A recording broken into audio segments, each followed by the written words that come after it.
পরের প্রশ্ন হলো, আমি শক্তি বৃদ্ধির জন্য শরীর চর্চা করতে চাই, কিন্তু ইসলামী পন্থাতে আমি সেটি করতে ইচ্ছুক। নবী সাল্লাল্লাহু আলাইহি সাল্লাম কি এই ধরনের শরীর চর্চা করেছিলেন?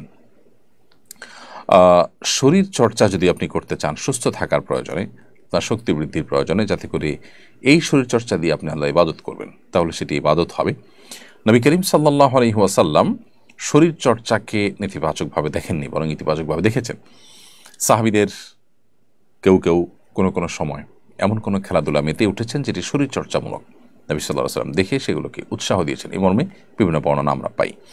সেখান থেকে বোঝা যায় যে এটি নাজায়েজ কোনো বিষয় নয়। তাছাড়া নবী সাল্লাল্লাহু আলাইহি ওয়াসাল্লাম পরিষ্কারভাবে ঘোড়দৌড়, তারপরে তীর নিক্ষেপ ইত্যাদি জাতীয় যে কম্পিটিশনগুলো আছে এগুলোকে তিনি অনুমোদন করেছেন, যেগুলোর সাথে শরীরচর্চার সম্পর্ক আছে। সেখান থেকে বোঝা যায় যে শরীরচর্চা করা বা ব্যায়াম করা, সুস্থ থাকবার প্রয়োজনে, ফিট থাকার প্রয়োজনে এটি জায়েজ আছে। এবং একজন মুসলমানের উদ্দেশ্য হবে যে ফিট থেকে তিনি আল্লাহর ইবাদতবন্দেগী করবেন সঠিকভাবে, সুন্দরভাবে।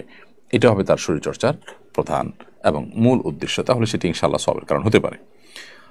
লক্ষ্য